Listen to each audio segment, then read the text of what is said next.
Let me be 1,001% clear. Traveling to the Eagles game today is essential travel. If you are driving, just go slow, but get there.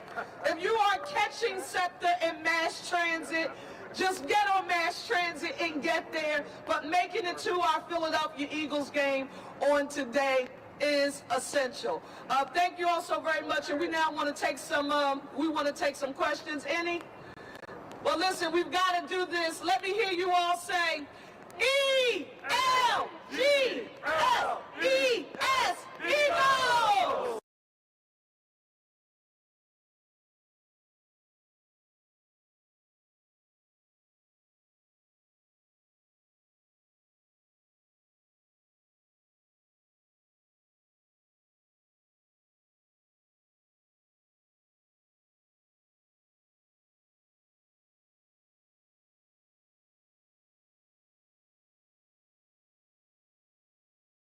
Now listen, your man that went out there and got in trouble, y'all. I done went out there and we went viral. Just for the record, on today, we have to show the nation that your man's also a good student. So Philly, are you ready to teach your man? Teach your man how do we spell Eagles? E-L-E-S, Eagles!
Shantae, your week cannot be complete unless you listen to or watch We Talk Weekly. Please believe me, baby. We just want to get a little background as to who the Fantastic Noise is and the noisemakers. If you can let us know. Yes, absolutely. So once again, I am Fantastic Noise. I am the original noisemaker, so no one's going to make as much noise as me, okay? And right here we have the Noisemaker Band. This is only half of it. The other stuffs are upstairs. My Kevin Lamar, Lonnie, and Dobbs, who are the actual band members. These are the background singers. And we came to make some noise. We came to bring that noise today. That's what we try to do. That's it. Right. Yeah. And how did you guys get together? Oh man, so it started with, I've been doing this on my own for almost 3 years now. And man, I guess each of these people here have different background stories. Most of us went to the same church together, and we just kept going. This one, this is one of my assistants here, one of like my biggest supporter, my biggest shooter here. She's an assistant. So we just been building, and the same thing with upstairs with the band, just meeting through people, kept networking, kept seeing, and it was just like God ordained. Bam, here we are. Awesome. Yep. Well, could you guys do We Talk Weekly a favor? Yes. Can you give us a drop in a melody type way? Oh, a melody type way? Yes. Okay. So We Talk Weekly? Yes. Okay, so we're going to do something like this. We talk weekly, come and hear us. We talk weekly, come and hear them. We talk weekly, come and hear them. We talk weekly, come and hear them. We talk weekly, come and hear them. We talk weekly, come and hear them.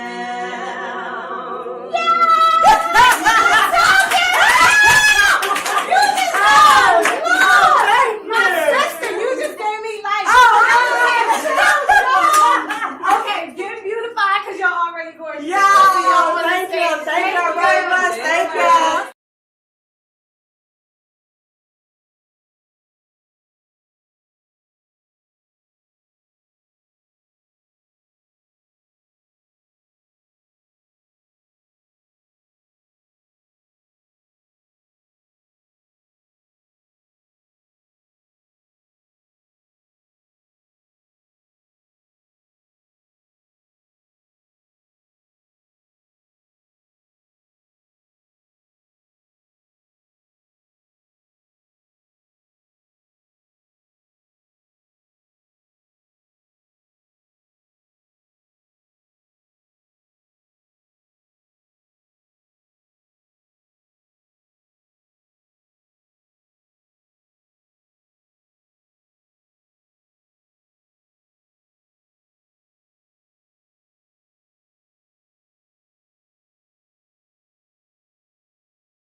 1, 2, mic check. Can you hear? It says no sound. Because I got this on live too. I don't hear. They trying to straighten it out. Yeah, they trying to straighten it out right now. Give us 1 second. All right. Yeah, cause you was ready. You definitely was ready. All right, we trying to fix this audio. They knew you was 1, here. 2, 1, 2. But I see it now. See if they have any audio. It says I'm getting it now. So see if y'all if anybody watching, you still on? That's usually a delay. Hold on. Yeah. So we back on. All right, y'all. We back on now. All right, there you go.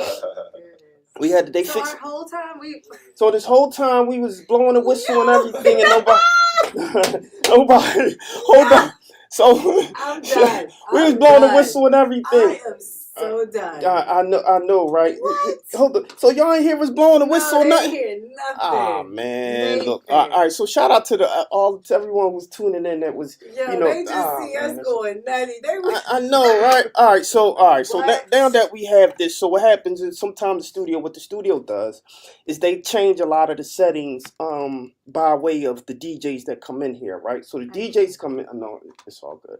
So the DJs come in and they have their own kind of setups, and sometimes they forget to change things over, right? And so if we don't know that they didn't change it over, then we don't know if it's any audio that's going out to the public. Now that we have it fixed, now we're going to get back into the thing. So thanks, Anthony Dickerson, for letting us know that, because now it looks like we good to go. So now that we're good to go, why don't you introduce my brother again? Jeez, we're gonna introduce my brother again. We just had a whole party. I know, right? Whole party. There's nobody heard. Nobody here.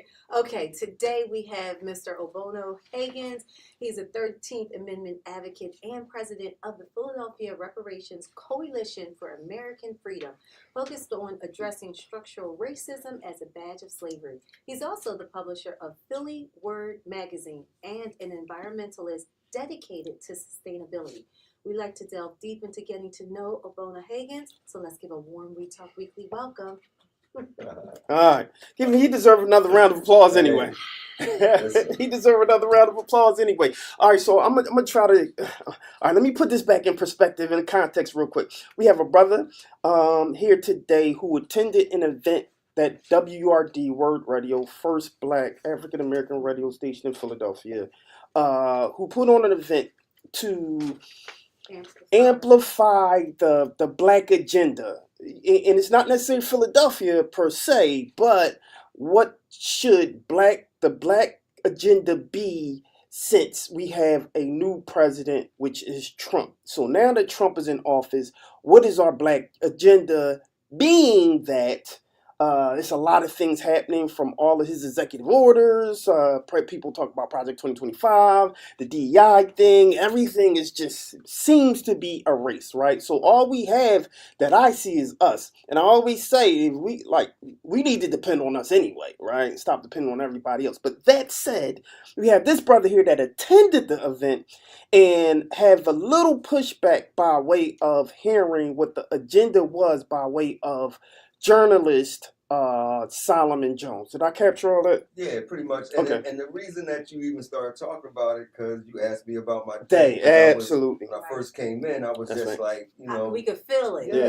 It's because I was just hearing so many things from people who the general public look up to. Yeah. And think that when they hear them on the air, that they should be believed. Yeah. But I'm telling you straight up that 98% of what was said was false. Solomon came in with a Black agenda from 1971. Okay. That a brother by the name of Bilal Qayyum gave. Bilal Qayyum, yes. Shout out to his work. He said when he first started, he said that Bilal called him and gave him this from 1971. And I'm not sure if he gave him the other ones, but he had 2 other ones with him. So my question is, why would you have another Black agenda when you've had 3 that obviously haven't amounted to anything? Right. And we have the only agenda or strategy that's rooted in the United States Constitution. When you say we, what do you mean by when that? I say we, the American freedmen. Okay. the progeny of the emancipated, the descendants of those who were enslaved. Okay. We have a special treaty with the United States government. Most of us don't know that. That treaty is called the Reconstruction Amendments and the Civil Rights Act of 1866. And today, you know, because President Trump is in office, and I choose to call him President Trump, Okay. because we got to respect the office. You know, when people say all these other yellow whatever, it's disrespecting. 47. Yeah, it's disrespecting the office of the president, first of all, right? And I didn't look at it this way when he ran the first time. Okay. I got to be very honest about it. I did not listen to what President Trump said when he ran the first time. And I only listened to what the Democrats said, because I automatically thought that President Trump was against everything that American freedmen stood for. Right. I believe the idea that he was racist. Even though most people, when you ask them the definition, they don't even know what the definition of racism is. Right. And for those who don't know, racism is the thought or concept that one so-called race is genetically superior than another so-called race. Right. Now, that's not how it's used. Of course. We say racism is everything that affects us is racism.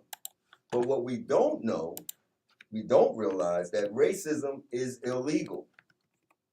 It's actually not supposed to happen. It was abolished with the 13th Amendment. Now, the reason why all those things that we call racism is not gone is because Congress has not defined the school-to-prison pipeline as a badge of slavery. They haven't defined that the descendants of slavery living in the worst neighborhoods is the same thing that slavery produced where we lived during slavery. We lived in the worst part of the plantation. Right. That was abolished because all badges, vestiges, and incidents of slavery are to be abolished based on the 13th Amendment. Those are those things that we call racism. Right. Now, until Congress abolishes and makes illegal the school-to-prison pipeline, all of those systems that produce the school-to-prison pipeline is going to stay in effect. So one thing that, just to put this in context, right? For our show, we are driven by solutions based, right? And if we know, or if the assumption or presumption is WRD or the Solomon Jones put this together so we can find what our marching order should be or what the black agenda should be, can we say that that's great to do instead of us kind of pointing fingers at each other and fighting and saying that, this is what we should do this, but we're saying we're coming together to say this is what we should do as a community? Can that be an argument? You can't just come together with anyone. Okay. How do you know that who you're coming together with has the knowledge that's needed for us to, come together with? Well, it's spearheaded by Solomon Jones, right? So the assumption is that he did his due diligence to create something that potentially could be an accurate plan for the community, especially as someone within his. No? I hear you saying that he did it 3 times. It didn't work. I'm saying that there was a black agenda before for 50 years, for the last 50 years, and he's coming up with another black agenda. But here's the problem with black again. The Supreme Court has deemed black African American as an incoherent stereotype. It doesn't exist in law. So he's doing something for so-called people that don't even exist in law. I got. Okay, so all right. So we're being literal with terminology, right? We have to be very got you. No, with understood. the language. Understood. So to move this, how would we define ourselves as a community to be acknowledged under Constitution? It depends on who you are as a so-called black person. If you could trace your lineage to 1870 in this country, right, you are an American freedman. Okay. You're not just a black person. But I want to go back to the Go ahead, so-called sure. black agenda for a Sure, minute. sure.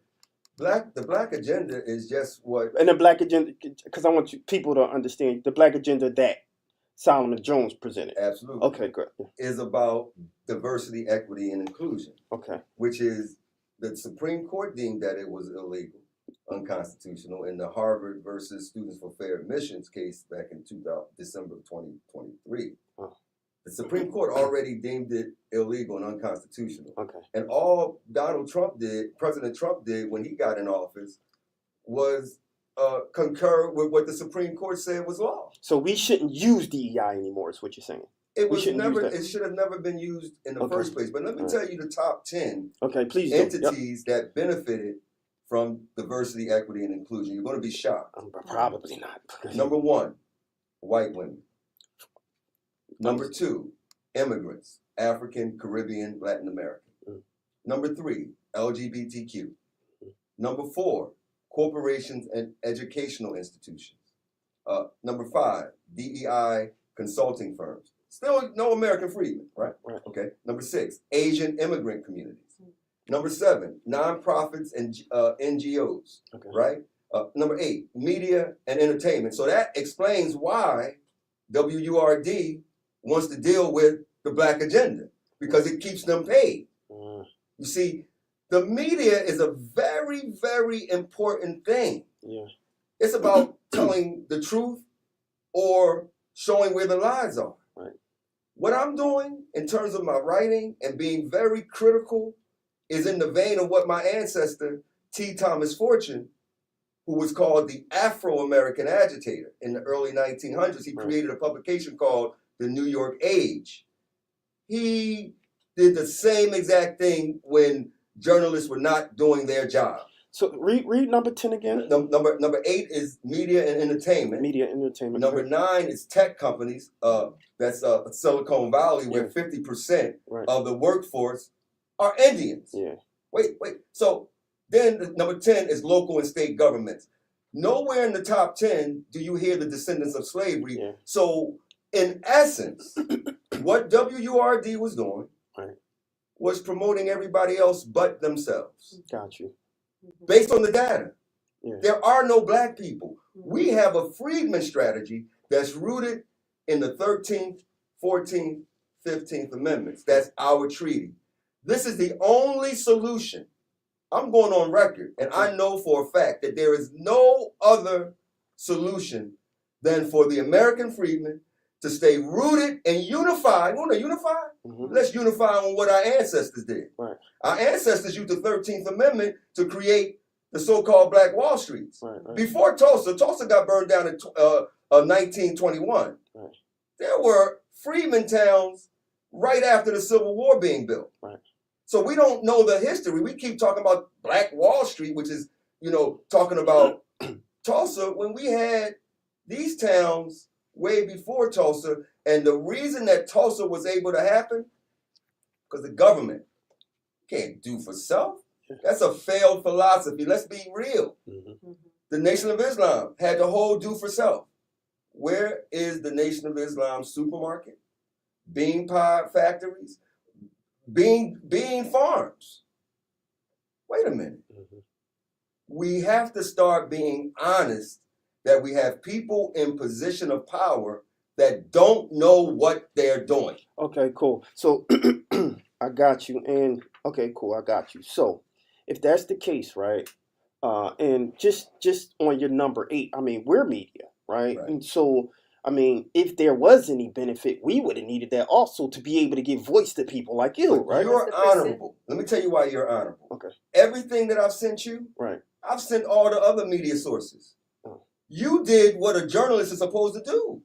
You reach out when you see news. Yeah. You say, hey, wait a minute, this brother's been, you see the videos of me speaking at city council? Yeah. Something is wrong. Let me call Brother Ogbonna. Yeah. You would think, again, WURD is there at city council every Thursday. They've heard every speech that I've given for the last at least 6 years.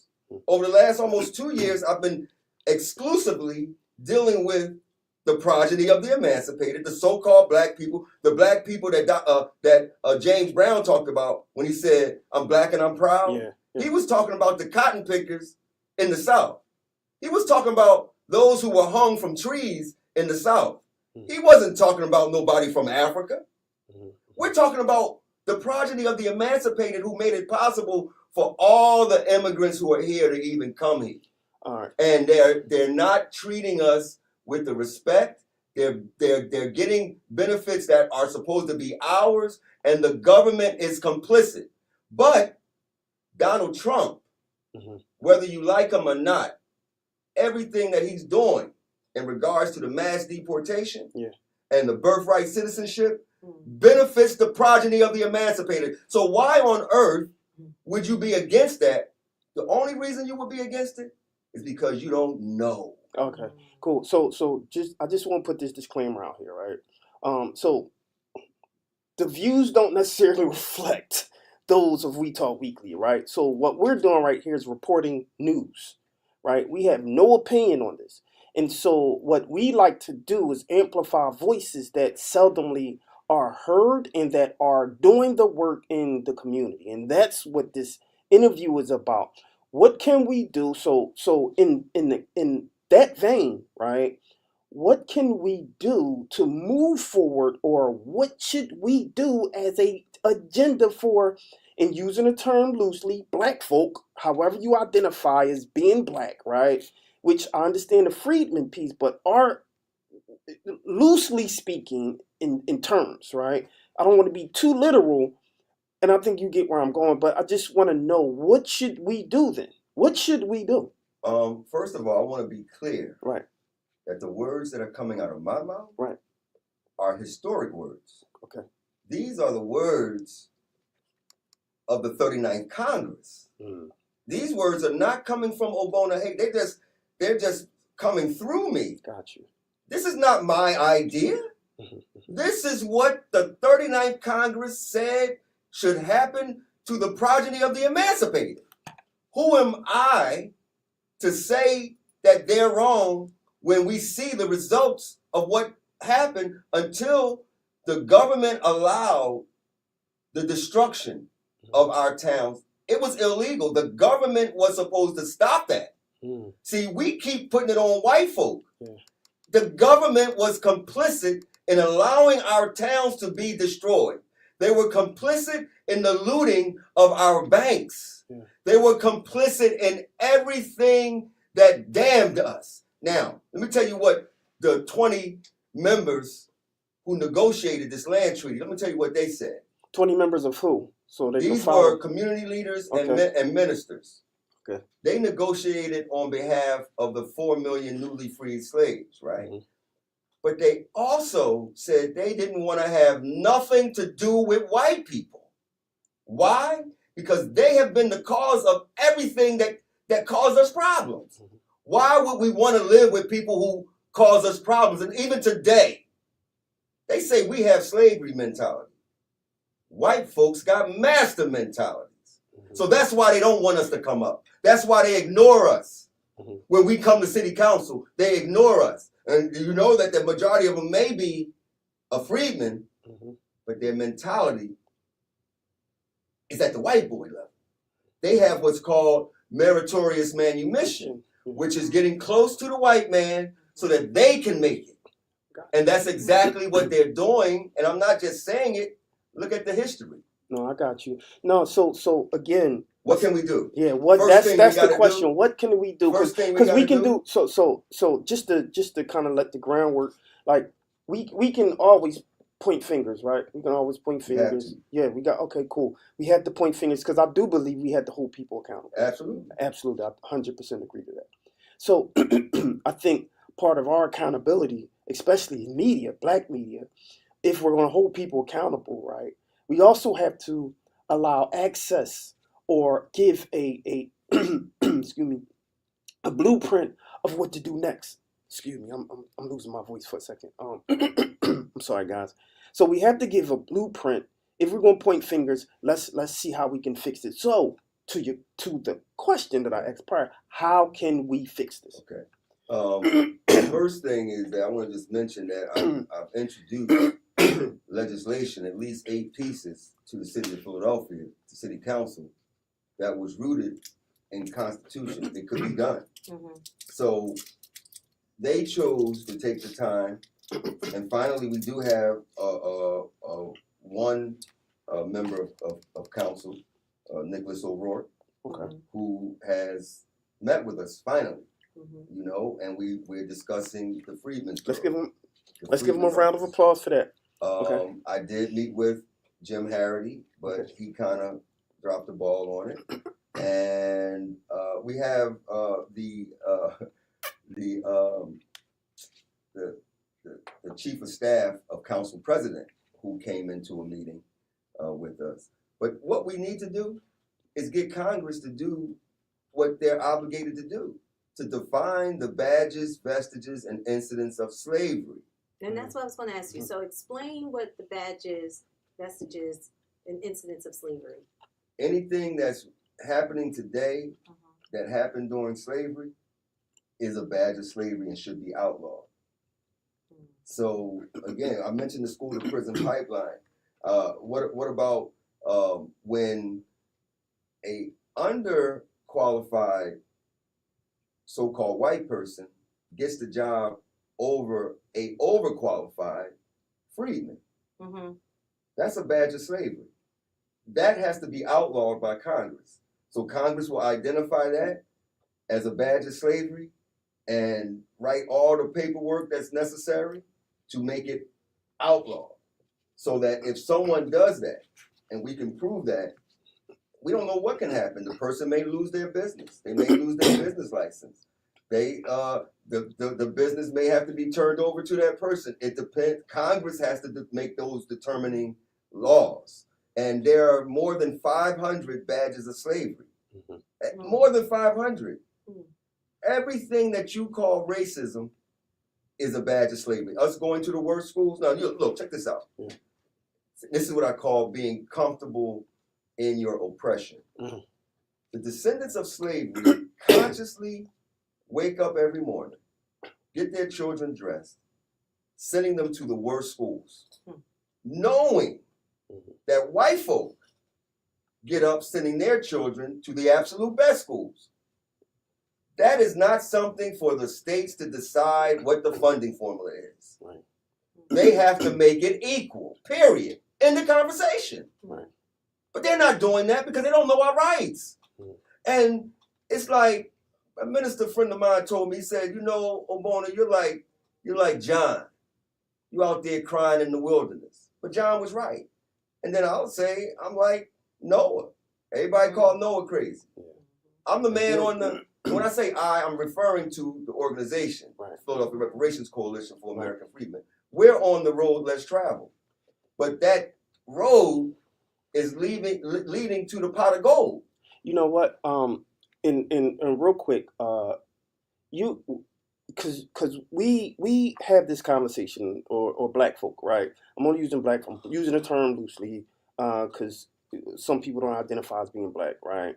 Inanimate object and all of that. I get all of that, right? So just for the masses, I'm just using that term loosely, right? So for us black folk, can you explain exactly what reparations is, right? Because there's a lot of debate based on what reparation is, and one, who should get it, and two, what it should be. Your position on that? What the majority, if not all, don't know is that the progeny of the emancipated, we have an inheritance. It's not just money. It's everything that's owed to us. It's our schools. It's our towns. It's our banks.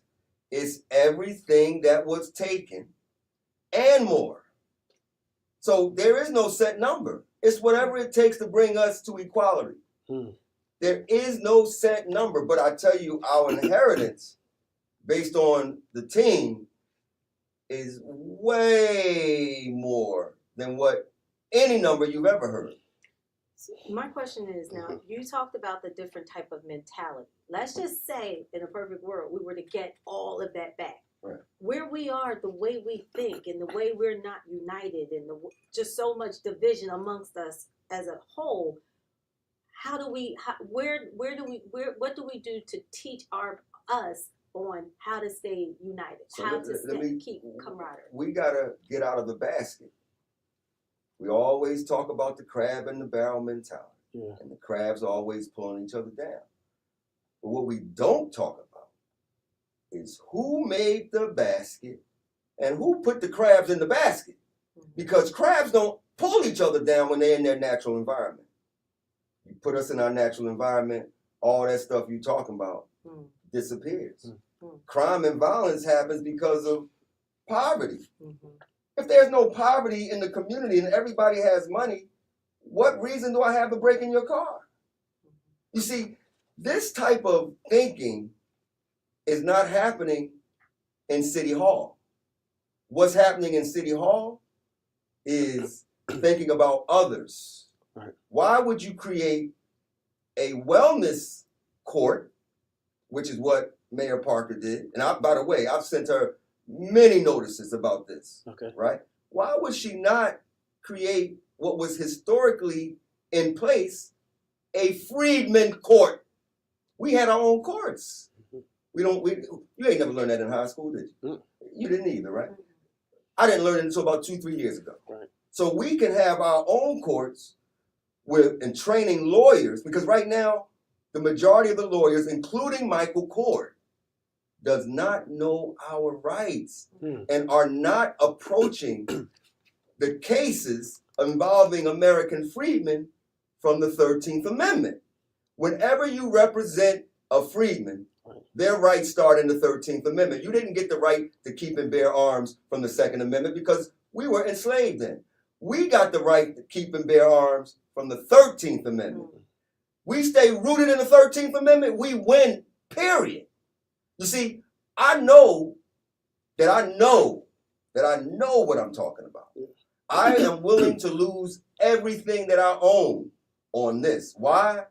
Not for Ogbonna, but for the progeny of the emancipated. The 40 million of us, and the majority of us, are living below poverty. The data says that by 2053, we're going to be at zero wealth. You think we robbing and stealing people now. The only solution is our inheritance, the 13th Amendment. We've reached out to so many people. We need money to do this. So are you in agreement with Trump dismantling the DEI? Absolutely, because it hurts us. It's unconstitutional. It's not. It was never supposed to happen. Imagine if immigrants didn't take our affirmative action. We wouldn't have a question about so-called black teachers. We have an issue with so-called black teachers, freedmen teachers, because immigrants took our stuff and the government allowed it. You see? So we wouldn't be in this situation. We wouldn't have such low doctors. When you go to the doctor, you probably see an Indian or an Asian. Very few American freedmen doctors. Why? Because they stole our money. They owe us our money. Why is the community so messed up? They allow immigrants to come in our community, open up stores with ease. They take all the money from us, right? And then they take it to their community. Then they take it to their country. And when they work here for 30 years, that's what they do. They take the retirement money that's supposed to be circulating in America, and they take it to their country. And we want to know why our communities are so broke. Because they're robbing us blind and we're allowing them to. They need to be out of our communities. I want them out because our people are hurting because of it.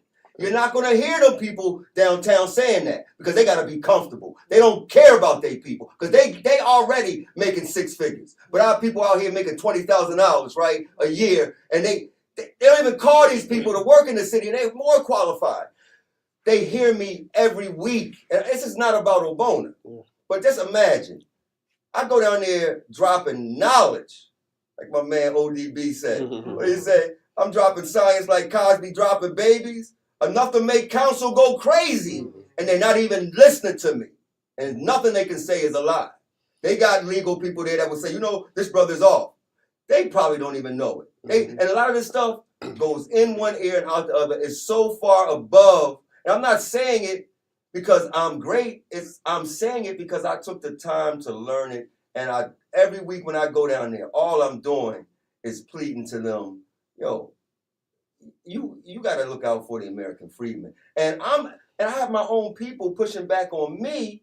I'm trying to put money in their pocket. All right, so when you say you have your own people kind of pushing back on you, what do you mean? When I mean my own people, American freedmen, friends, family, colleagues, former people who are in office they right pushing now, back how? What do you they're mean? pushing back saying, no, Ogbonna, they're not meeting with me. Meet with me in 3 weeks. Then they don't return calls. Let me tell you something. We got to start being honest. Right. We've reached out to Congressman Dwight Evans, right. His assistant, St. Louis, somebody, I forget his name. He's from Haiti, right? I met his sister about a year ago, right? I said, yo, I need to talk to your brother because we have a serious constitutional issue here in this country. And he could solidify his legacy by doing this. No one has touched this since '68 in terms of the 13th Amendment. Right. So we want to have this conference. We're going to have it in June. We need people who want to sponsor this conference. If we were saying we were having some type of contest dealing with mess, some women, they'll drop all kinds of money. I'm selling some weed, everybody come. Right. But we're working to free these people into perpetuity, right? Let me tell you, I want to say this one more thing. Charles Sumner, the white man, who is the author of the 13th Amendment, he said this, and I'm paraphrasing. He said the greatest threat to the former slaves today and into perpetuity will be the white man. See, we're afraid to say who the problem is. White folk can solve this problem right now. They're in Congress. They can, and the Republicans are likely to do it because this is all Republican legislation. They're likely to do it. I want to. You know what? It's funny that you said that because I want to pull this statement up that Vinny said. He said, "Take over Congress is one of the best options available." And he just put that if our folk took over Congress, do we think we can push that needle? We don't have to take over Congress. We have to engage with Congress. Okay. We're not engaging. Every time you have these meetings and they're not talking about legislation, it's just talk. Whenever you hear a politician talk about, I want to do this, I want to do that, that should be followed up with legislation. Right. So you can tell when any politician is just talking based on what legislation they produce. Do you think that with Trump pushing the, dismantling the DEI and the birth citizenship rights, do you think that that's helping push more of the agenda though? For what agenda? Well, not the black agenda, but for what you're. It's pushing the freedmen agenda. Yes. We have to start talking to Donald Trump. We have to start sending letters to Donald Trump to let him know about this. You see, he talks about making America great again. What better way to make America great again than to give the people who created everything in the world of significance their just due? Well, I don't think he was talking about that time. Doesn't matter what he was saying. We got to recognize this. No, The South did not want to sign the 13th Amendment. We got to use strategy. And what did the North do? The North used strategy. They said, look, fine, you don't sign this 13th Amendment, you don't get no money to rebuild. Right. So the South wouldn't have been rebuilt if they didn't sign it. It doesn't matter whether they wanted to sign it or not. It's about, as President Trump says, it's the art of the deal. Gotcha. We got the deal right here. The 13th Amendment is the deal for the descendants of slavery. Right. That's the only deal we need. We don't need to go have no marches. We don't need anything else. We need to force Dwight Evans, Congressman Dwight Evans. Look at me. I talked to your sister. We need to get this done.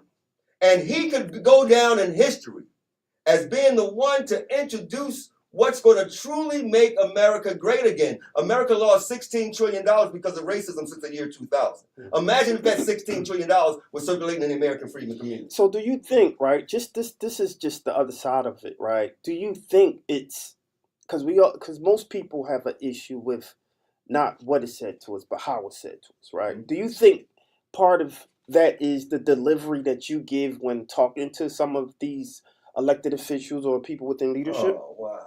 Nobody remembers when I came up there.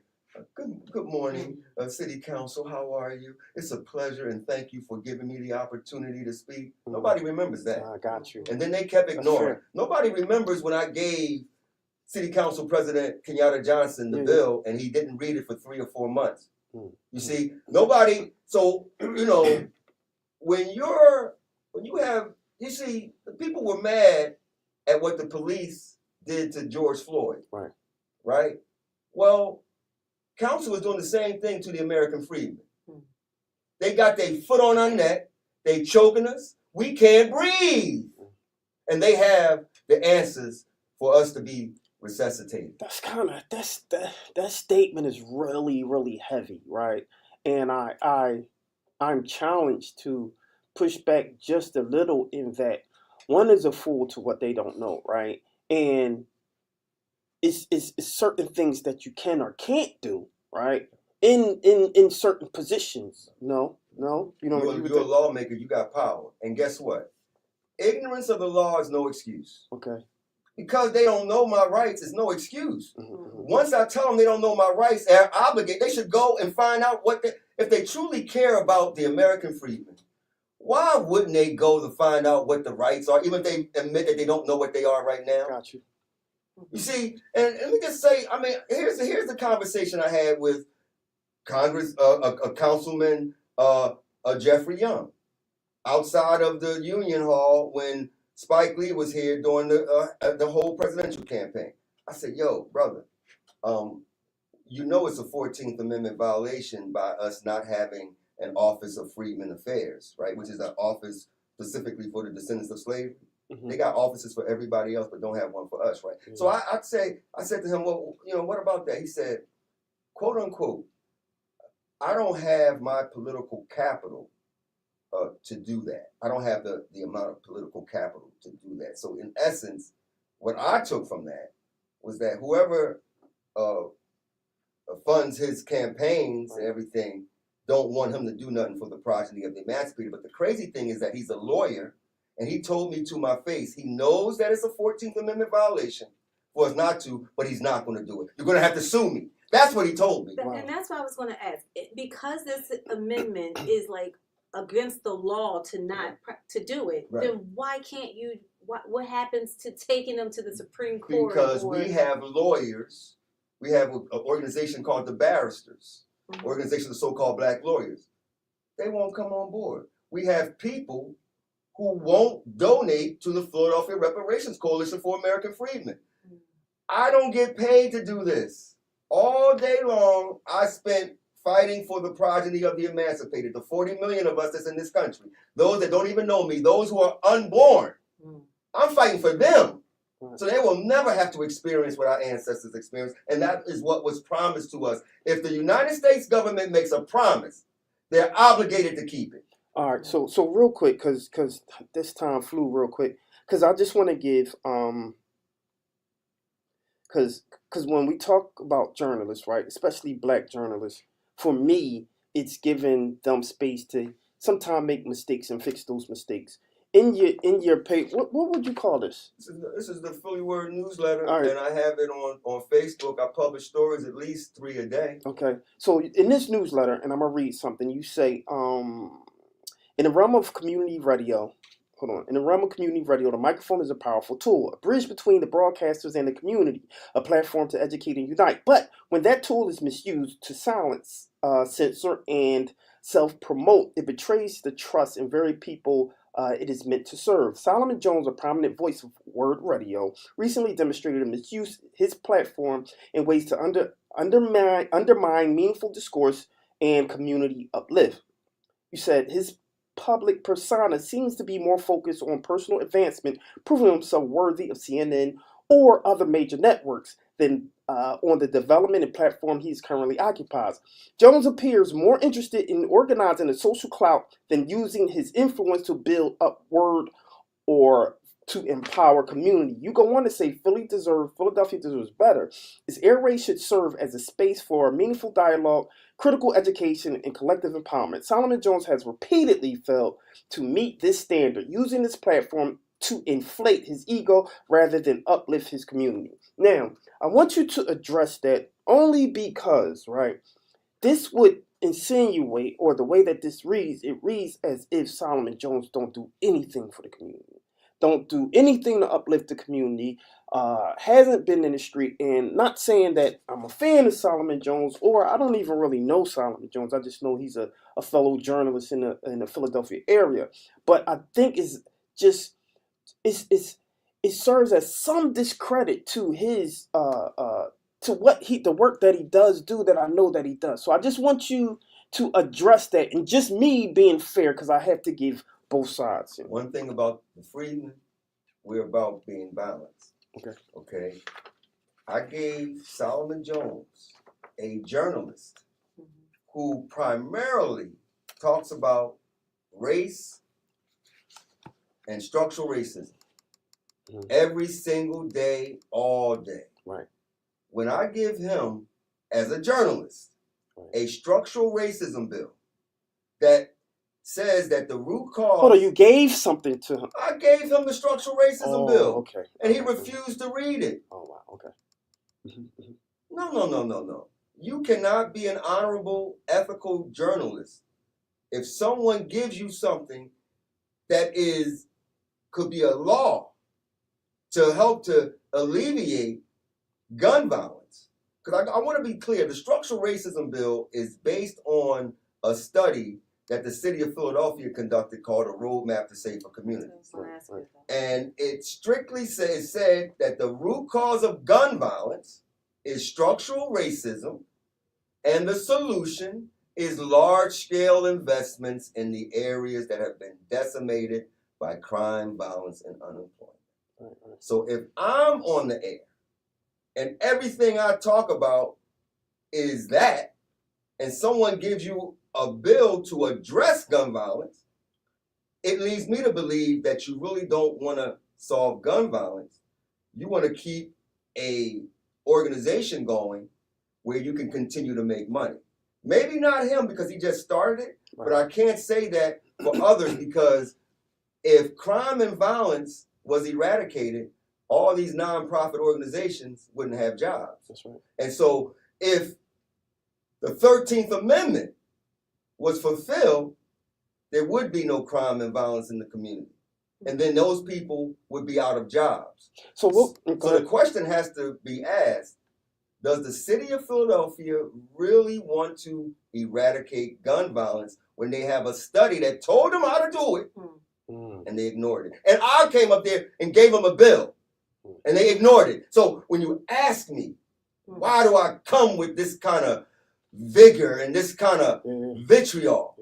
My people are getting shot. My father was murdered too, by the way. And I had other cousins killed. So yeah, it's personal too, but I'm not doing it because of that. I'm doing it for those other grandmothers who were like my grandmother. When every time she saw me, she cried.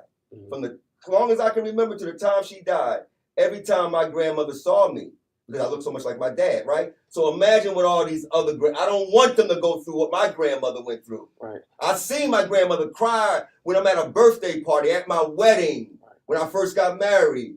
My grandmother cried. Why? My father wasn't there.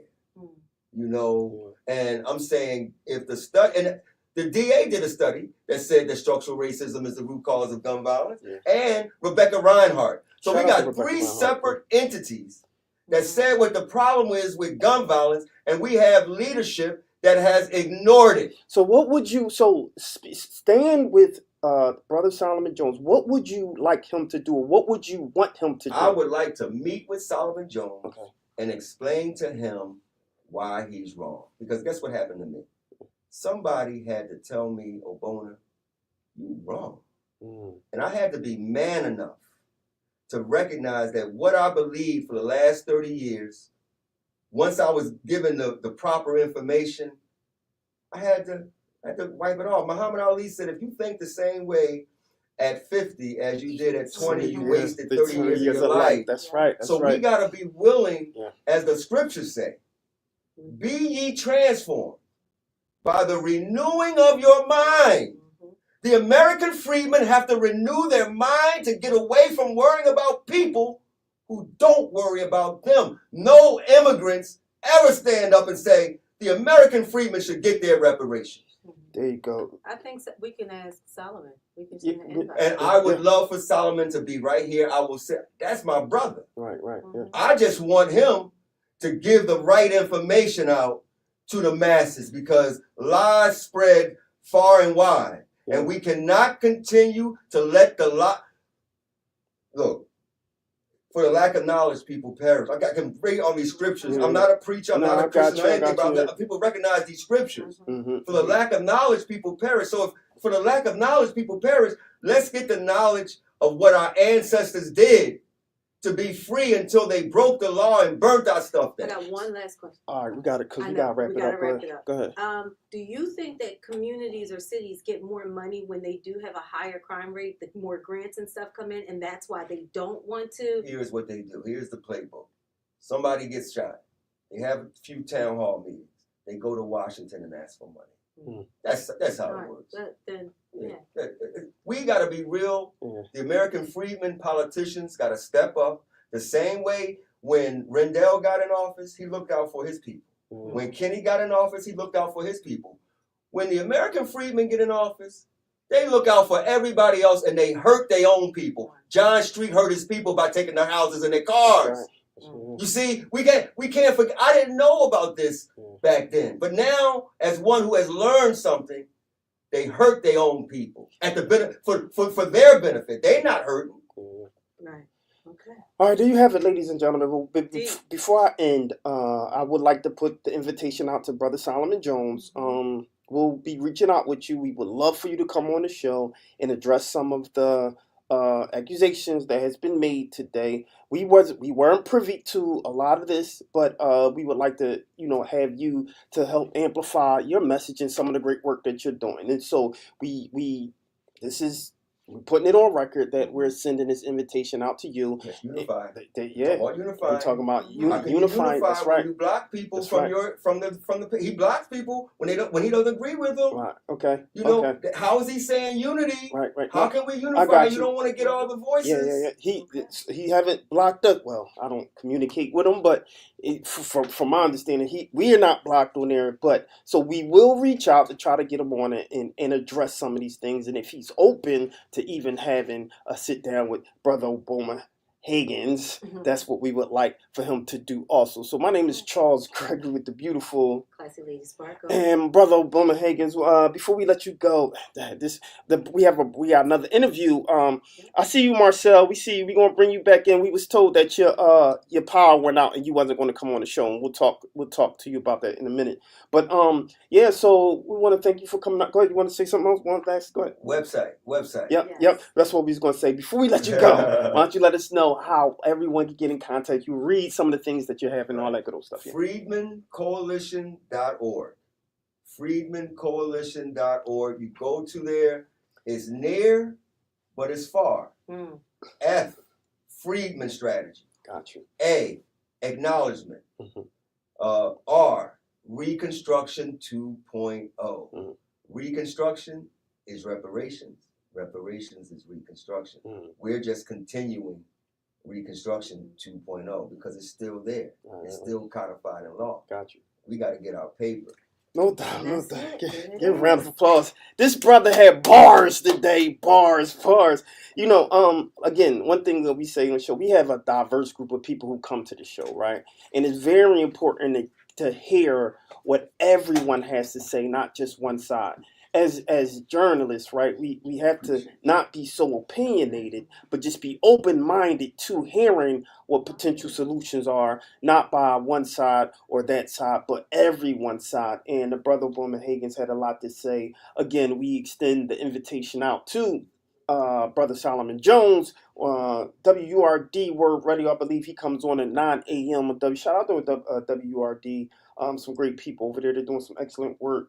A lot of people over there that I truly admire for the work that they have been doing in not only their leadership, but the wealth of knowledge that they have and how well read they are. Like Dr. Peterson over there, kudos to you. Kudos to everybody, Solomon Jones, everyone that's over there. So, without further ado, I'm gonna bring this brother on. But before I bring it on, I'm gonna go to a break. Marcel, I'm gonna get to you right after this break and have you come on. We walked the brother Boma out, but we got a lot more to cover right after this. So don't go nowhere. We'll be right back, y'all.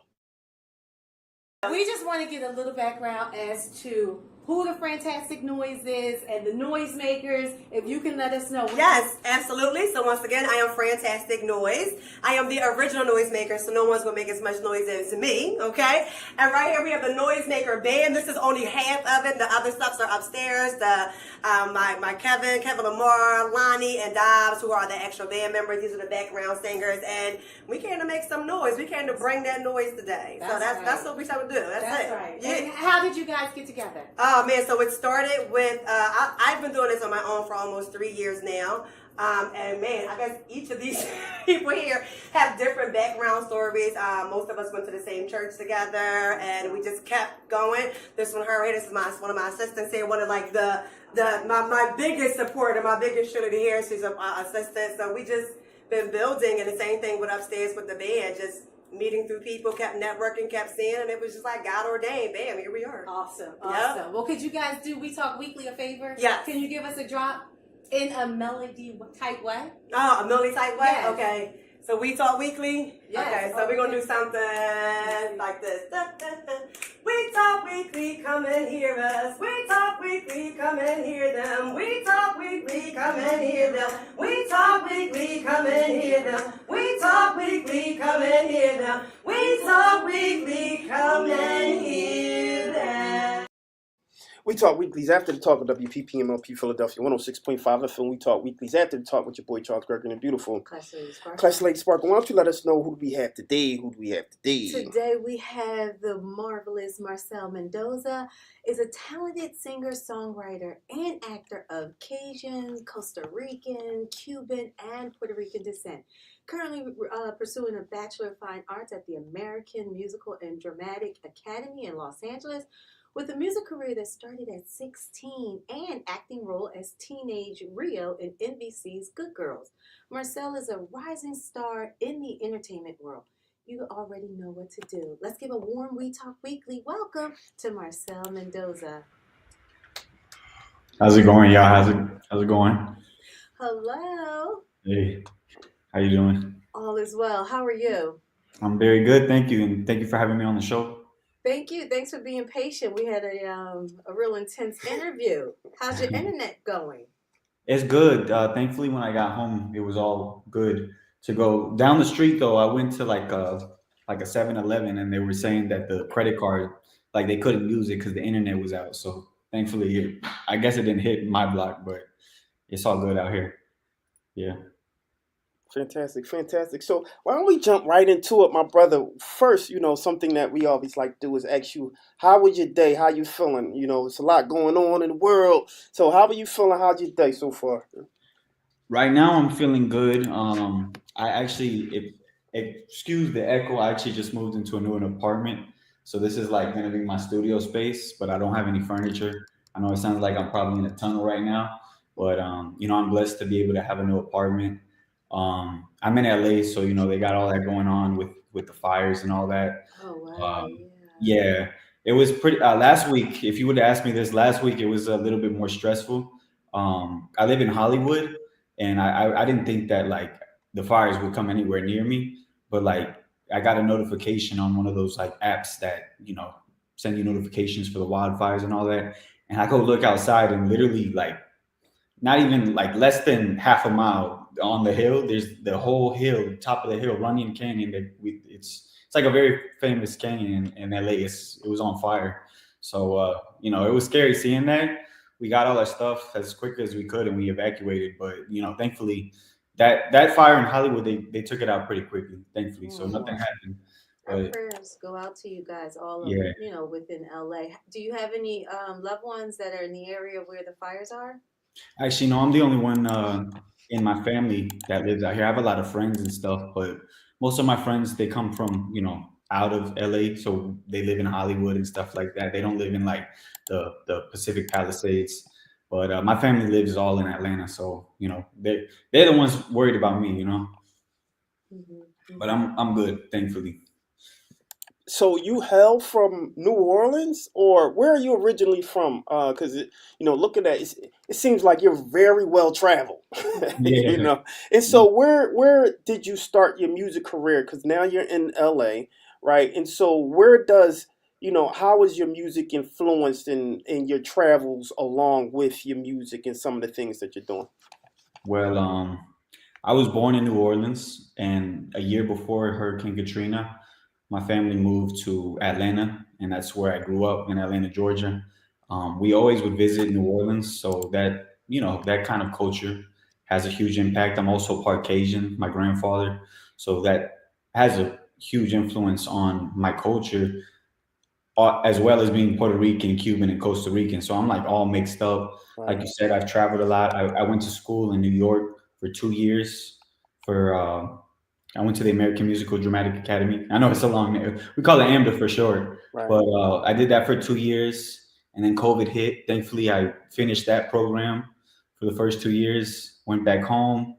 I started getting more into music because I didn't have anything else better to do, really. Like we were all in isolation. So I like took that time to focus on my flow, really. Writing lyrics in Spanish. That's really my Spanish. I feel like is the number, like reggaeton is like the number one genre that I listen to. Yeah. That and trap, English and Spanish trap. So I was taking that time to focus on that, get my flow down, and then 2021, I believe, is like the peak of the pandemic in LA. That's when I got called for Good Girls, and that brought me to LA, and then I can still continue my studies, and here I am, still making music, still doing auditions and all that stuff. So no, it's a long, it's a long story, but yeah. You mentioned Good Girls. How was that landing that role, and how did that experience just like help you as your growth as an actor? Yeah, I mean that was such a surreal. Me personally, I didn't know about the show until I got my first callback, and I'm like, oh dang, I should actually like go study this. I literally binged watched the entire show in like probably it's like it was 3 seasons when I watched it because I was on the fourth season. But it's such an amazing show. It's like one of the top shows on Netflix. So, and rightfully so. It's an amazing show, and I couldn't believe that I was going to be on it and playing the most popular guy on. Like he had, I don't know if you guys know who like about Real, but his fan base is crazy. They found out about, I don't know how they found out that I was going to play the role months before we even started filming, but they're very loyal fans. So I started getting like thousands of followers just from them, like somebody leaking the fact that I was going to be playing him, and that really kind of boosted my, I guess, yeah, my career, I guess, and that helped me. I got a couple more, you know, bookings after that, and yeah, but it was an amazing experience. It's an amazing show. I don't know if the people listening, if you guys want to go check it out, Yeah. it's an amazing show for sure. Well, I was playing some of your music under, you talking, and it's definitely a vibe. So for those, where can they hear your music real quick so they can go and check out some of the stuff? Yeah. It's on all digital platforms. Mhm. It's on Spotify, iTunes, everywhere. It's on YouTube. I got some music videos out as well. Um, I have Mood that is right now. It's like the most popular song. It's like kind of going crazy in Mexico City right now. I don't know why. I think it's because I had like some TikTokers that are like famous in Mexico that did a little dance to the song, and it just ended up taking off there. But yeah, you can check it out on all digital platforms. Now now how would you classify your music though? Because I mean, I could hear a little of the reggaeton in there, right? I can Right. hear, but I don't hear I just don't hear that genre of music, right? And so Mhm. when you classify, you shaking your head because yeah, it sounds like you mix these different genres, and it's kind of like your own sound, which I really like. So how do you classify your own music? Yeah, I actually no, I appreciate you saying that because yeah, that's yeah. really what I'm trying to do. I don't want to make something that sounds like everyday reggaeton, because at the end of the day, it's just a part of me. Reggaeton is something that I love, but also I'm influenced by so many different genres just from my background. Growing up in Atlanta, I love R&B. I grew up listening to a lot of jazz from New Orleans. I listened to so many salsa. Like, there's just so much, and I'm trying to like experiment with that. And I'm sure a lot of other artists do it as well, but like, Right. I really want to mix there's other artists that do it as well, but I want to kind of bridge that gap between English and Spanish. And I love making not only the lyrics, the language, Spanglish, but I want that kind of flow to also have the same like energy. You feel me? Fantastic. Now I pulled up one of your videos. We have the permission to show this, right? Because Yeah, of course. all Yeah. right, cool. So what are we looking at here for those who's watching this? What are we looking at? I won't play the music because sometimes we get copyright struck on that. But what are we looking at here? This is your video. So why don't you tell everyone what we're seeing? Yep. Yes. So this is my music video for Mood. It came out in the summertime, and then the music video came out a couple months later. I believe it's over. I believe it's.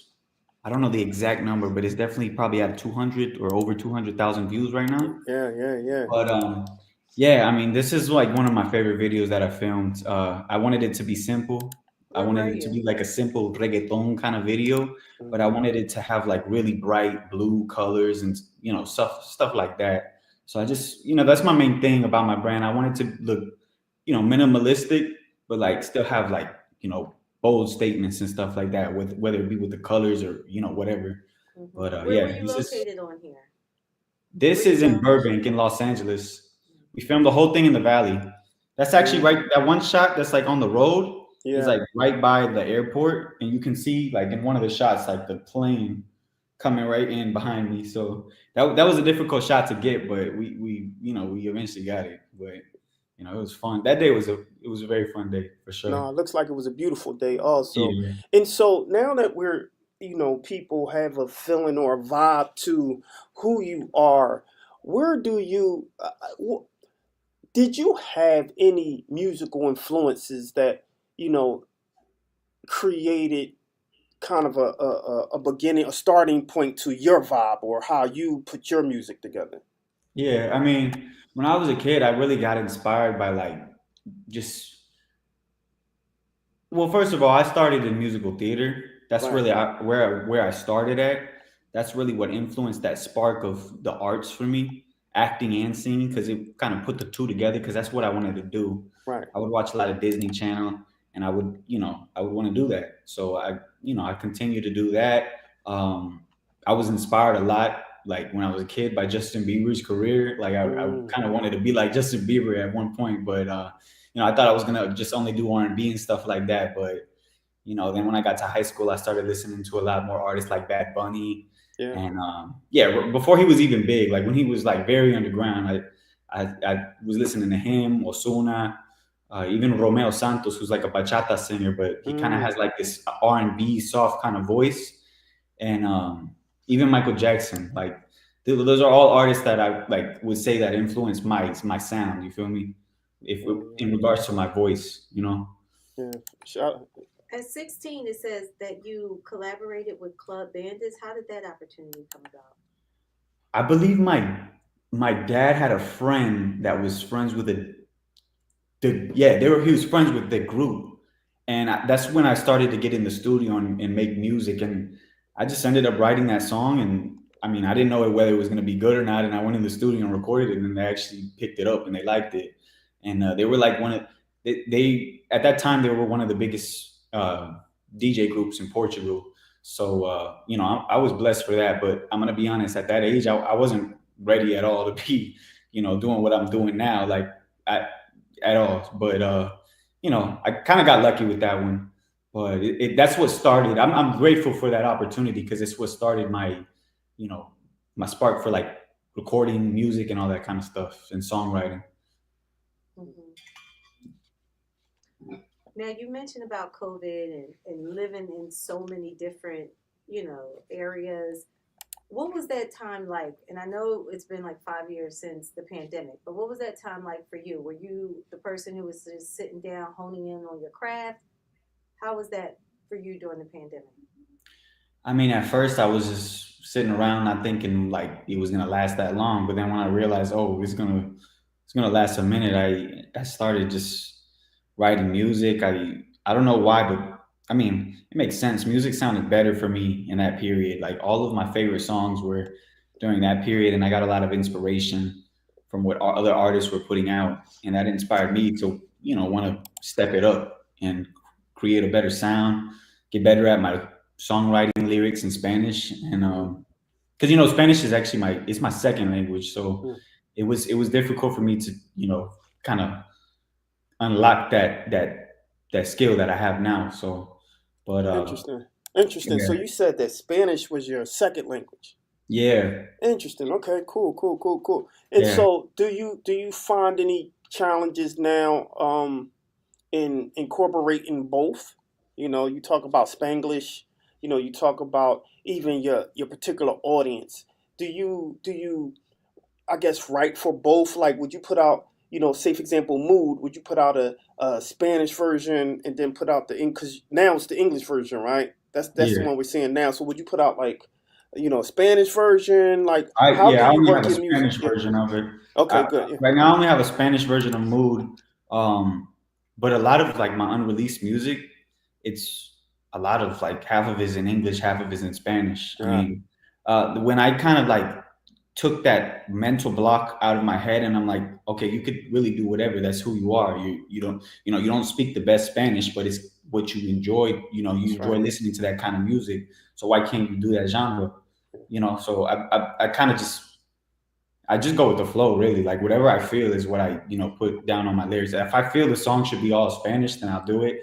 Sometimes I feel like it needs to, this verse needs to be English, or this verse needs to be Spanish, or Yeah. mix the two. So that's kind of my approach to it. I don't give myself really any barriers. I just do really what I feel, you know. Mhm. Fantastic. Fantastic. What's When you look at where you want to be, what do you believe you want to leave as a legacy of yours? Ooh, that's a tough one. And that's something always that I think about all the time, but I feel like it's always changing. But I mean, I want to be able to inspire like the youth and give them hope. And when it comes to music and the arts in general, I really want people to feel inspired, obviously. Yeah. But it's something that I mean, I put thought to, but it's something that you know, something similar, something like that. I feel like is just inspiring the youth and giving them hope. You can do whatever you want to do. Like, don't let people, just because you might be from a certain part of wherever in a certain city, that doesn't mean that you can't Yeah. enjoy doing art. Because a lot of people, like from where I grew up, they kind of made me feel like I was less than just by wanting to be an artist, to want to do acting. Wow. Like they kind of, a lot of people look down on you for those kind of things. But I want people to know that you know if it makes you happy, do it. At the There end you of the go. day, feel That's me? right. Do you. We always Mhm. say that. You do you. Love it. I love it. What would be the perfect, excuse me, what would be the perfect concert for you? Like, is you're maybe opening up for a big name. What would be that perfect concert? Man, I would love to be able to open up in my city, Atlanta, for Bad Bunny or a huge major Spanish artist like that, Mm, and get that kind of recognition from a Spanish artist, but in my hometown. Like, I don't know, it might not be my own show, but like that's just starting off. Like, that's kind of the things that I'd be thinking about, just yeah. and eventually, selling out the Mercedes-Benz Stadium. Obviously, that's like my long-term goal, but like something like that. No, it's going to happen. You just got to make sure when that happens, you invite us out and give us like box seats or For something sure, like yeah. that. I give y'all backstage, all that stuff. That's what I'm talking about. That's what I'm talking about. Now, your music. Where can they find all of your music and all that good old stuff? You can check me out. Well, you can find my music on all digital platforms on YouTube. You can follow my Instagram at Marcel Mendoza. I actually have a song coming out. I've been teasing it a little bit. It's like my Valentine's Day drop. That one is in Spanglish. And it has like a Jersey club beat, so it's like an American Mhm. style beat, but with like a Spanish R&B trap flow to it. and I'm really excited about it. It's something very different for me, but it comes out on Valentine's Day, so you can check that out on my Instagram at Marcel Mendoza. And I feel like I'm forgetting a social TikTok. Since they didn't ban it. I mean, I was gonna ask look, you about that's why I forgot about it, because I'm like, oh wait, it's still around.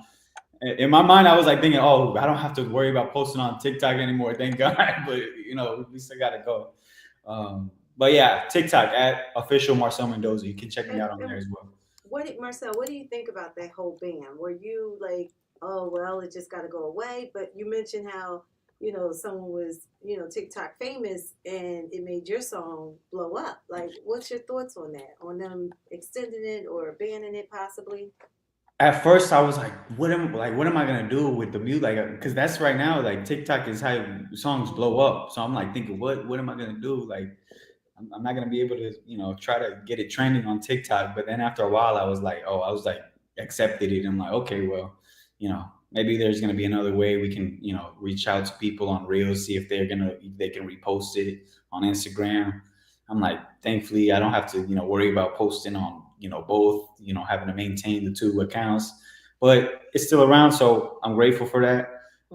People still using the sound for mood to this day, so it's crazy. But I want to throw you a quick curveball real quick. I want you to tell me something that no one else knows about Marcel, right? That you can tell us now. You're pretty. I love your music. I love your vibe, man. I think we're gonna start adding that to our playlist.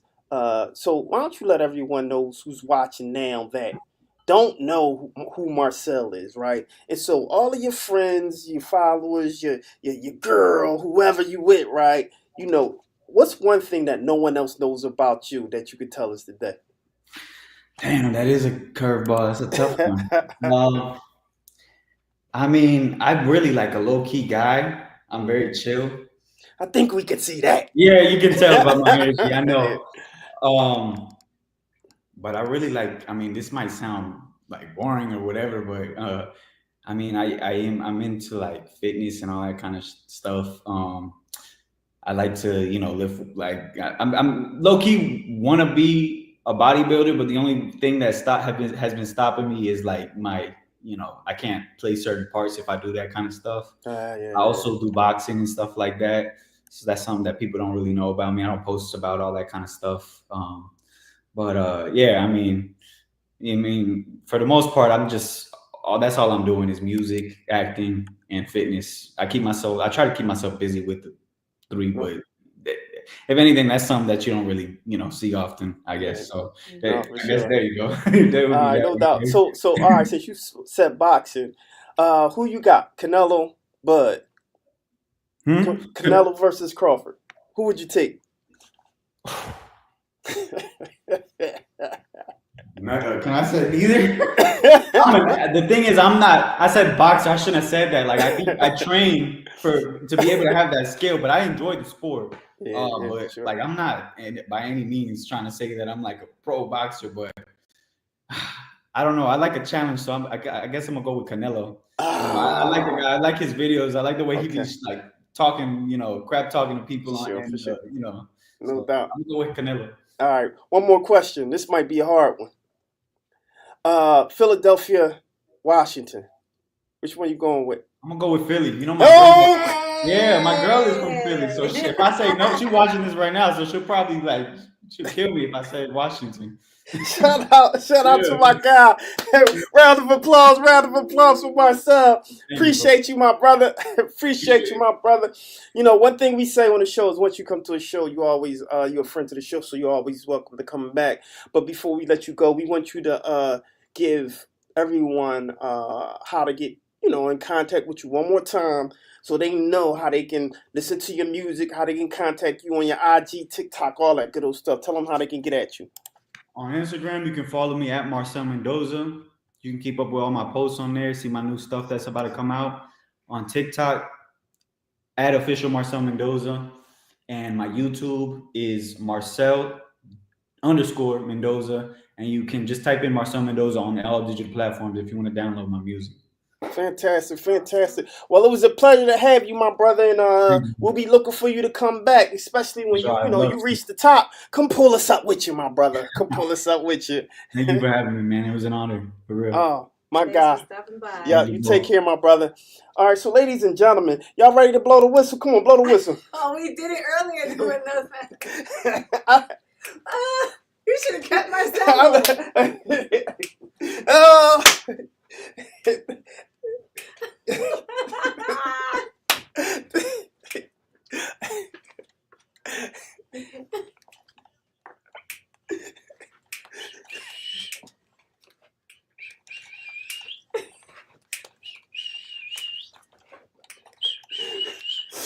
There you go. All right, we blew the whistle real You quick. can tell we tired. I know, right? We We ain't tired. had the same energy we did earlier. I know we started it early. We blew the whistle earlier, and earlier they said we they was couldn't even jamming. hear it. I don't know what that was about. I know we look crazy though. That's all No good. sound. Yeah. Like, come on. So go birds, go birds, go birds. You know, excellent interview with my guy Marcel and community activist Ogbonna Hagins. Man, he was here. He had bars.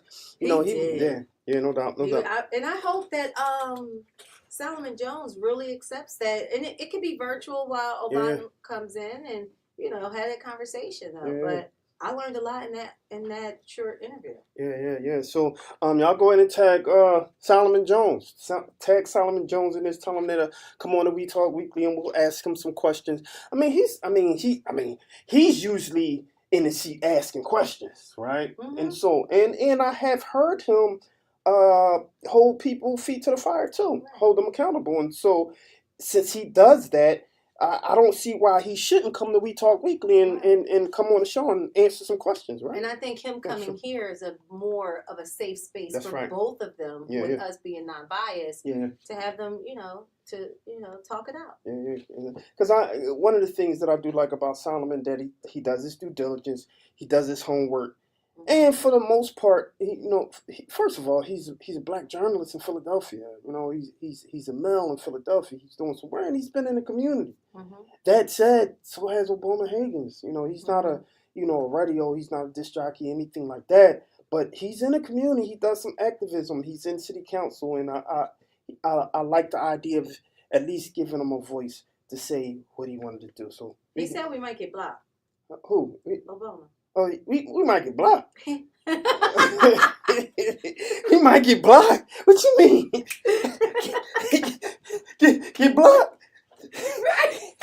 Get blocked? What you talking about? We gonna get blocked? Wait. Why we gonna get blocked? I hope we don't get blocked. Why we gonna get blocked? What's the purpose of us getting blocked? Huh? You gotta blow the whistle. We gonna blow the whistle, right? It's one of those things. So go birds, yo. Go birds. EGLES Eagles. Shout out to our mayor. All right. So We Talk Weekly. We Talk Weeklies after the talk of WPPMLP Philadelphia 106.5 FM. We Talk Weeklies after the talk with your boy Charles Gregory, the beautiful. And you already ready for me? I'm ready. All right, give it to me early.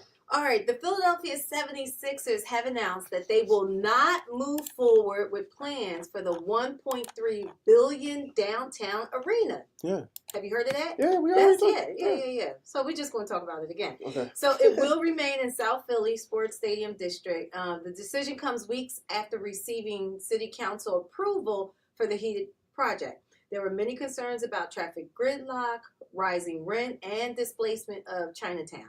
I really don't know how it's not near Chinatown. Like, that always just, perplexed me. Yeah. The 76ers will continue their partnership with Comcast, owner of the Wells Fargo Center, where the team currently plays. Mayor Sherelle Parker, while initially supporting the downtown project, she acknowledged the importance of this outcome, stating, keeping the Sixers in the stadium district ensures stability for our city and avoids further division among our residents. Sure. So that's good that she recognized it. Yeah, for sure. Yeah, some people stand on business and, strong-willed and don't admit to certain things. All right. The next good news is Thurgood Marshall. He has just given out a lot of money from his organization. So Thurgood Marshall a pioneering civil rights lawyer and the first African-American Supreme Court justice, he used the courts to challenge Jim Crow laws and dismantle segregation in the U.S. Marshall played a pivotal role in the landmark case Brown versus Board of Education, which declared racial segregation in public schools.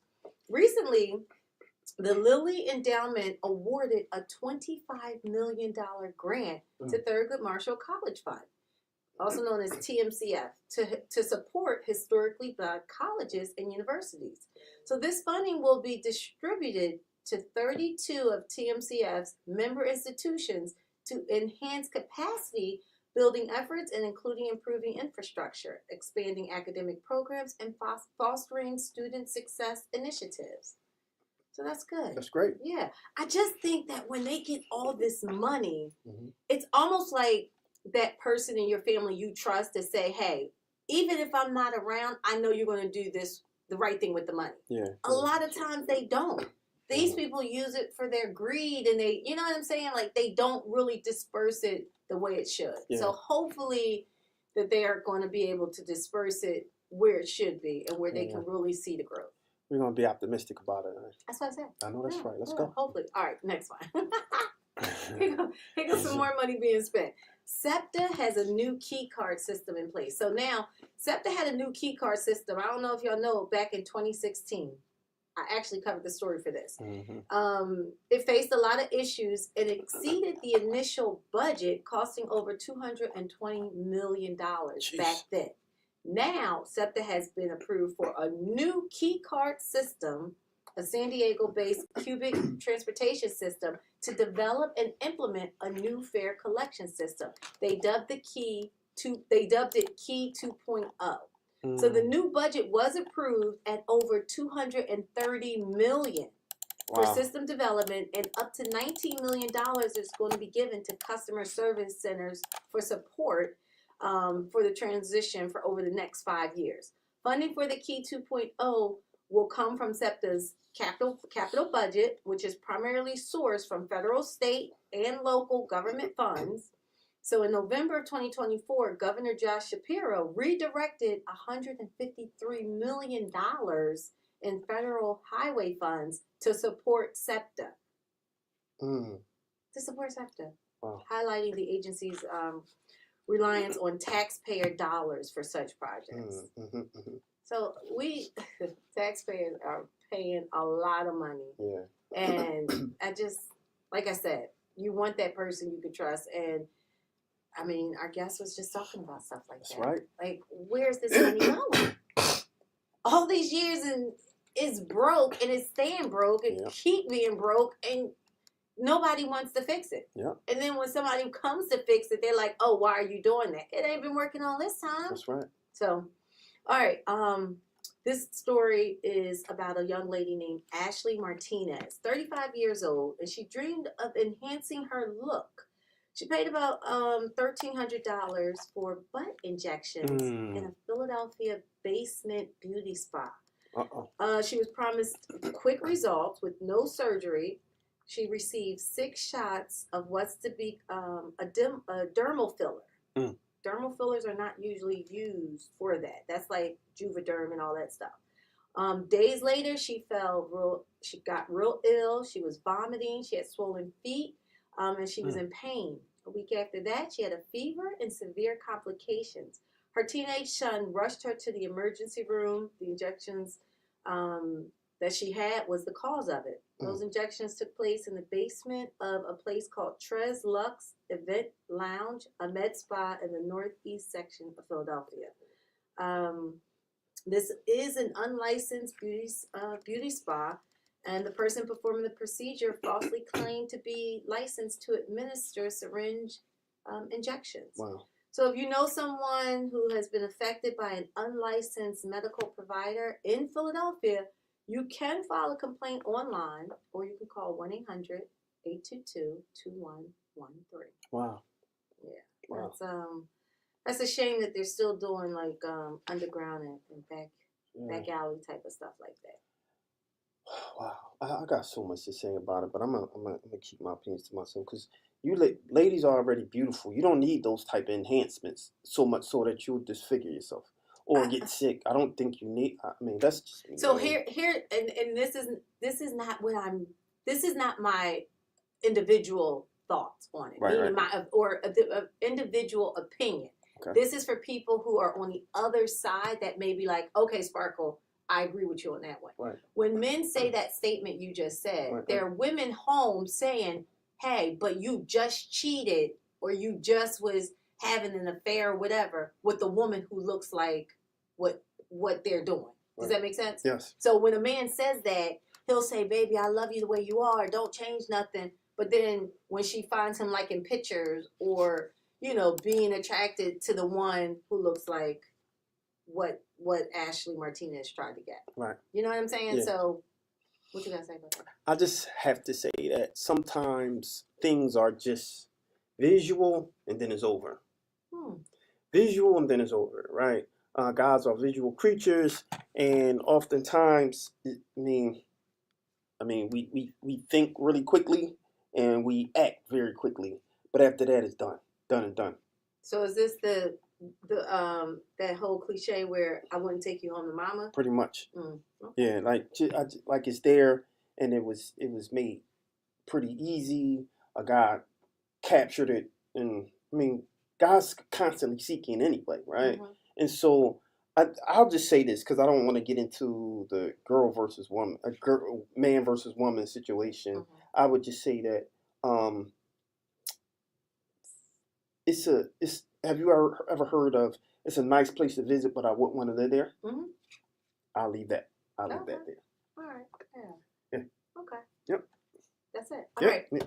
Last story. This is an honorable mention. All right, no doubt. All right. So I'm gonna paraphrase this one.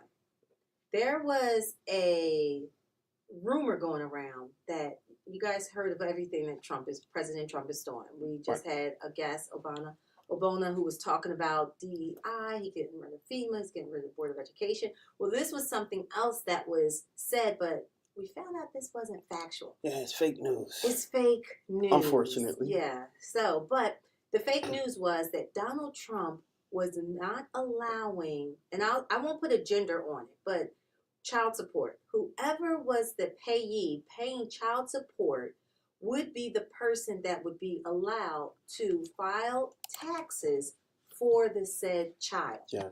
The person receiving the payments would not be allowed to file for the child, because right now, I don't know the percentage, but the percentage is higher for the person who's receiving payment for the child as well as filing for the child. So it's almost like you're double dipping. You're getting this money throughout the year as well as earned income credit or whatever the child credit is.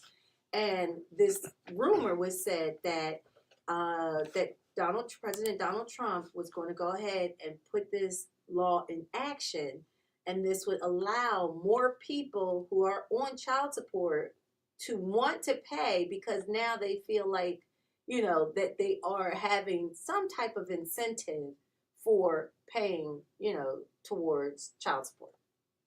So, wow.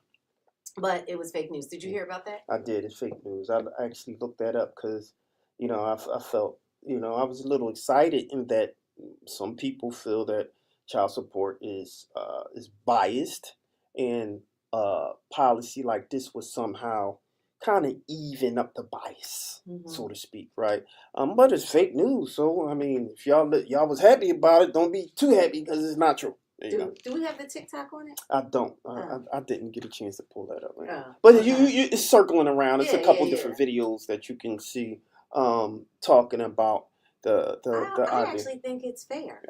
Interesting. I do. Okay. I think that it is fair because I feel like if you're paying for a child, now of course IRS says that the child needs to live with the primary parent for 12 months and then they can file. But they also say that if you work it out co-parently, that you can go off and on. So there's a moderation or mediator who talks to both parents to say, hey, 1 year on, you can do it, 1 year off. But I really believe that if a person is paying child support, and I know they go by an algorithm on how much, primary parent makes or the non-custodial parent makes, they do go by how much they make in order what they pay. But if you're over a certain limit and you're paying, let's just say a magic number of 75% more, then I don't see why you shouldn't. Yeah. And I think it's, and I'll put a gender on it now, because in my world, majority of the people who pay child support are the men. Yeah. You know, and women are saying it's if they pay, but those are the ones that are usually in the court system that have to pay child support. And then the mother usually makes under that $50,000 amount. So then she gets the earned income credit and she gets the child credit. That's, you know how much money? Like, come on. And then he can't get anything. Like, I don't think that that's fair. Okay, I'm okay, no doubt. What's your thoughts? My thoughts are, I'm glad that you're here. I'm glad that you're here. It's 60 seconds to be it out. There you go. We talk weeklies after the talk with WPP, Philadelphia 106.5 FM. We talk weekly after talk with your boy Charles, the great and beautiful. Classy Lady Sparkle. I got a few honorable mentions or some quick little news bites that I thought was interesting that came across my timeline also. Let me pull this up. So I'm gonna try to take a look at this that I thought was really interesting, right? I didn't how could I put it? I didn't get a chance. I would love to have them on the show, but Philly cheesesteak, right? We all know that we have Philly cheesesteaks here in Philadelphia, right? But what was interesting about this, what if you named your kid Philly cheesesteak? Well, a mom from Philly does just that. Setting social media on fire. Philadelphia mom is going viral after naming her baby after Philly's most wanted food. Philly's most famous food. Her name is Filet Cheese. It sounds like Steche. How does she spell Philly? Filet? Phileigh. Filet. Philly, right? Cheese, Cheeze. Steak, but it looks like Steche, right? So it's Steache. Grace Jr. LA Gloria posted on Facebook 7 pounds, 3 ounces, 19 inches. Social media, what? I mean, come on, who you think? No, I don't know. They black. No. They want our folk, right? Social media users were perplexed not only by the name itself and the spelling, but the baby is a junior, which means there has to be a Filet Cheese Steche Grace Senior, right? All right, so I'm just saying. Somebody said I'm more mad she spelled it like that than anything else. One said in order for there to be a junior, there needs to be a senior. And I refuse to believe that there's already someone named that walking on this very earth. Like, I just know there ain't no Philly cheesesteak grade senior out there right now. She said, please, God, please no. Another excellent comment. So, I'd like to know what y'all think about that. You know, do you think that you would name your child Philly cheesesteak, or would you name your child Water Ice? Philly pretzel? My kids have unique names, so some people probably be like, "Wait, your kids?" There you go. But I appreciate the fact that she spelled it that way. Okay. Because if she spelled, it's like Leroy, but we know your name is Leroy. Right. It's like Taylor, but Right. we know your name Taylor. Like, come on. So at least the child or the adult, I don't know I don't know when the baby was born, but at least the child will have a way that they can be like, all right, this is how I want you to pronounce my name.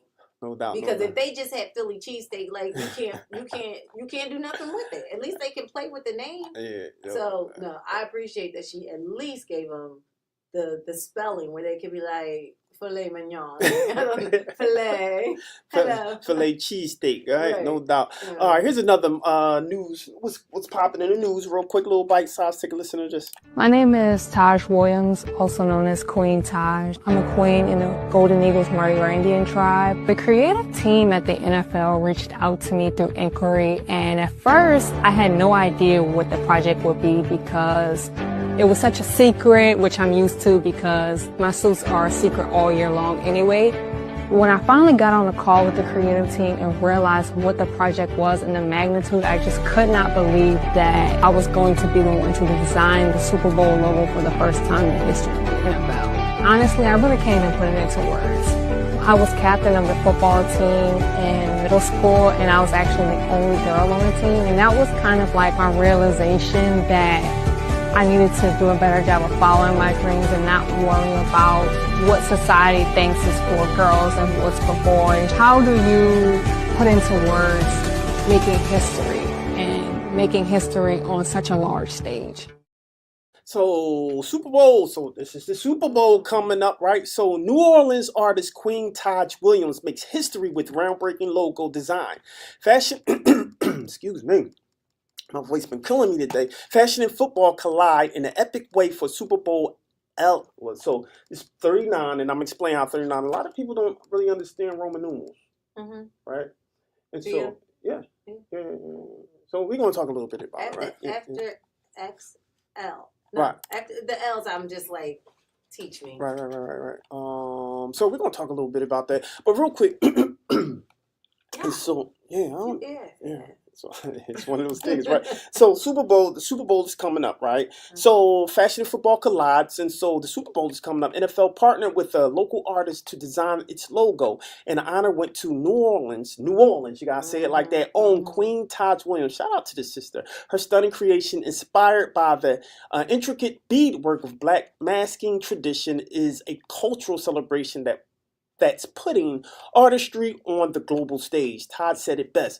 I couldn't believe I was going to be the one to design the Super Bowl logo.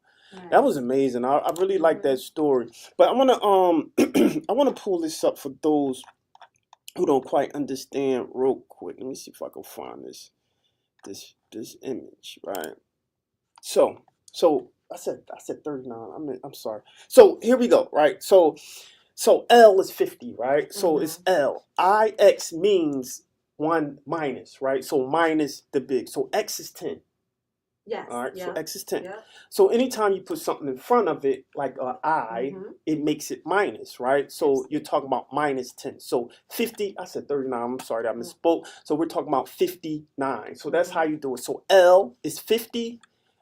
X is 10. If you put an I in front of the 10, it becomes 9. It subtracts it 1. It's the same thing if you put V is 5, right? If you put an I in front of the V, it makes it 4, right? So that's how you determine that. So 59, so that's when Super Bowl 59. So that's how you do that. I just wanted to give that to some people because a lot of people ain't know. And especially when they get to those big numbers, because if you look on a wall in some buildings. I'm done. Yeah, at the you can do L and then anything Roman numeral 1 through X, because I know, V is 5. I know the 4. After 3, you got 3 Roman numerals. Then you got IV for 4. Yeah, for 4, right. 5. Right. So I know everything up until 100. Like the got M you. is, and that's it. Yeah. Or 50, I'm sorry. 50. Right. No doubt, there you go. But once you get there, then I'm like, Yeah, no, it's all good. But the hack you just gave was good. Yeah, it's real simple. It's real simple. So, I mean, you might want to just hold this because we'll get, after you get from, say, for example, C, that's 100, right? C is 100. And then you go up, M is 1,000. Okay, right? So if you can remember that, you'll be good. D is 500. D is 500.